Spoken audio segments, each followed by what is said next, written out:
ചുമട് താങ്ങി ജീവിതത്തിന്റെ തെളിമ.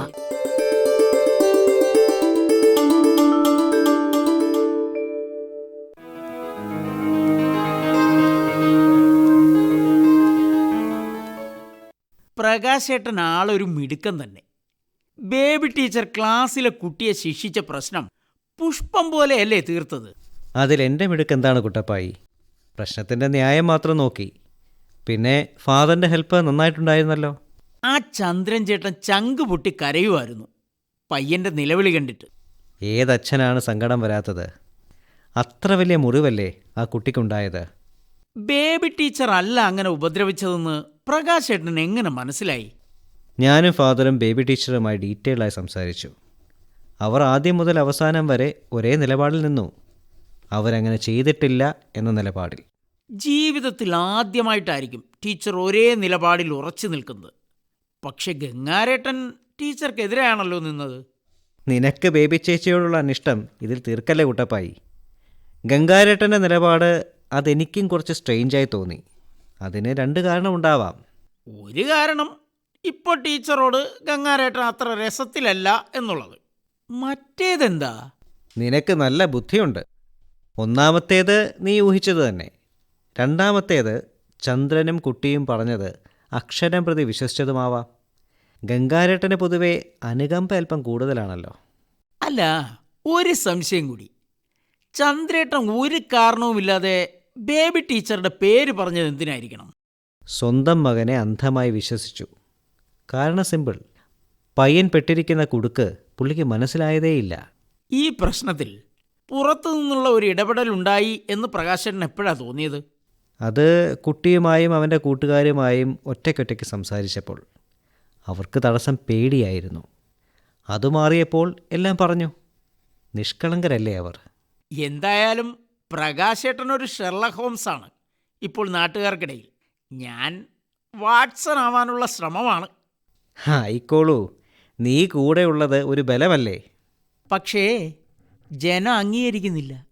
ഇനി എപ്പോഴെങ്കിലും ഒരു അവസരം വരുമ്പോൾ പ്രകാശേട്ടൻ തന്നെ ഒന്ന് സൂചിപ്പിച്ചാൽ നന്നായി.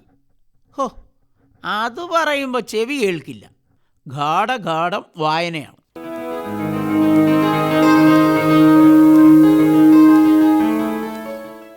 പരസ്യ വിചാരണയിൽ കുറ്റവിമുക്തയായി നമ്മുടെ ബേബി ചേച്ചി അതാ ഗേറ്റ് കടന്ന് വരികയായി. അനു, ഇനി അവളെ നോവിക്കരുത്. ഇപ്പം തന്നെ കുറച്ചധികമായി. അനു എന്നെ മനസ്സിലാക്കിയില്ല. വലിയ സങ്കടമുണ്ട്. അതിൽ ചില അടിയൊഴുക്കുകളുണ്ടെന്ന് മനസ്സിലായതേയില്ല. ഞാൻ പോലും ബേബിക്കെതിരെ സംസാരിച്ചില്ലേ? അത്രയ്ക്ക് ആസൂത്രിതമായിരുന്നു കാര്യങ്ങൾ. ഞാനൊരു അമ്മയല്ലേ അനു? അതും ആരും ഓർത്തില്ല. ഓടിച്ചെന്ന് ആശ്രയിക്കാൻ പണിക്കര് സാറും അമ്മയുമില്ല. സ്ത്രീകൾ ഒറ്റപ്പെട്ടാൽ ആരും ഒപ്പം ഉണ്ടാകില്ല. ചേച്ചി, സാഹചര്യങ്ങളും മറ്റ് തെളിവുകളുമെല്ലാം ചേച്ചിക്കെതിരായിരുന്നില്ലേ? പിന്നെ ആ കുട്ടിയുടെ അച്ഛനും കുട്ടിയും കുട്ടിയുടെ ഒപ്പം പഠിക്കുന്ന 3 കുട്ടികളും. നമ്മൾ അതൊക്കെ വിശ്വസിച്ചു പോകില്ലേ? ഫാദറിൻ്റെ ഇടപെടൽ, പ്രകാശിൻ്റെ ആധികാരികമായ ചോദ്യം ചെയ്യൽ, അവിടെ വച്ച് സകല കള്ളവും പൊളിഞ്ഞു. ഇല്ലായിരുന്നെങ്കിൽ... സത്യം എൻ്റെ ഭാഗത്താണെന്ന് എനിക്ക് ബോധ്യമുണ്ട്. എങ്കിലും പലതും ഞാൻ ആലോചിച്ചു. മക്കളെ ഓർത്തപ്പോൾ... ഫാദർ, കയറി വരൂ. ആ, ഇരിക്കൂ. എന്താണ് ആകെ വലിഞ്ഞു മുറുകിയ അന്തരീക്ഷമാണല്ലോ. ബേബിക്കിപ്പോൾ സമാധാനമായില്ലേ? ബേബിക്ക് മാത്രമല്ല ഫാദർ, എല്ലാവർക്കും സമാധാനമായി. മനസമാധാനം തിരിച്ചു കിട്ടി. വീട്ടിലും പുറത്തും പഴയ ജീവിതം നടത്താമെന്നായി. ഇതൊക്കെ നമുക്ക് വിടാം. സംഭവിച്ചതൊക്കെ കഴിഞ്ഞു. കുറച്ച് റിലാക്സ് ചെയ്യാൻ പറ്റിയ എന്തെങ്കിലും വേണം. നമുക്ക് കുട്ടികളുടെ ഒരു കായികമേള വെച്ചാലോ? അത് നന്നാവില്ലേ? ഡിസംബറിൽ പരീക്ഷയൊക്കെ കഴിഞ്ഞു മതി. നവവത്സരത്തിൽ സമ്മാനങ്ങളും വിതരണം ചെയ്യാം. അത് നല്ല കാര്യമാണ് ഫാദർ. കുട്ടികളും ഉഷാറാവും. ആരുടെ ആഭിമുഖ്യത്തിൽ നടത്തും അതും ആലോചിക്കണം.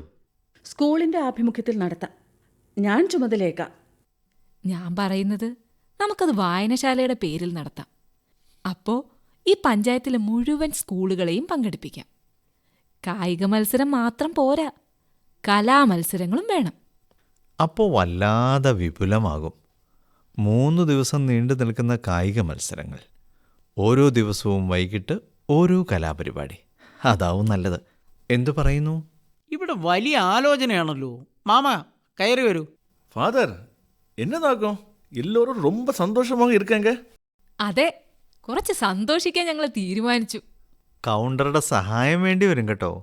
കൗണ്ടർ എന്തിനും തയ്യാറാണല്ലോ. ഫാദർ എന്താണ് ഉദ്ദേശിക്കുന്നത്? മാമന്റെ സഹായം പണമാണ്, മറ്റെന്താണ്? കുട്ടപ്പായി അതുതന്നെ ഞാൻ ചെയ്യ വേണ്ടിയത്. ഇവിടെ ലൈബ്രറിയുടെ ആഭിമുഖ്യത്തിൽ ഡിസംബർ അവസാനം ഈ പഞ്ചായത്തിലെ മുഴുവൻ സ്കൂളുകളെയും പങ്കെടുപ്പിച്ച് ഒരു കായികമേള 3 ദിവസം. 3 ദിവസവും വൈകുന്നേരം കലാപരിപാടികൾ. என்ன தேவைப்பட்டாலும் நான் இங்கே இருக்கிறேன் ஃபாதர். மொத்த செலவும் நானே பார்த்துக்கிறேன். അത്രയും വേണോ മാമ? വെറുതെ ഇടങ്കോലിടല്ലേ കുട്ടപ്പായി. ഇന്നു മുതൽ നമ്മൾ ഇതിന്റെ പ്രവർത്തനം തുടങ്ങുന്നു. ഞാൻ ഇക്കാര്യം പ്രകാശുമായി ഒന്ന് ചർച്ച ചെയ്യട്ടെ, എന്നിട്ട് തുടങ്ങാം ഒരുക്കങ്ങൾ. பிரகாஷ் சார் ஒத்துக்குவார்.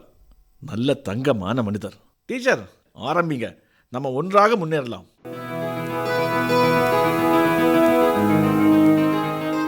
ഇപ്പോൾ കേട്ടത് ചുമട് താങ്ങി ജീവിതത്തിന്റെ തെളിമ. രചന ശ്രീകുമാർ മുഖത്തല. ശബ്ദം നൽകിയവർ PA ബിജു, M ശിവകുമാർ, സന്തോഷ് തിരുമല, സന്ദീപ് സുരേഷ്, സെവിൽ ജിഹാൻ, സുഷമ അനിൽ, ബിജു കല്ലുവാതുക്കൽ.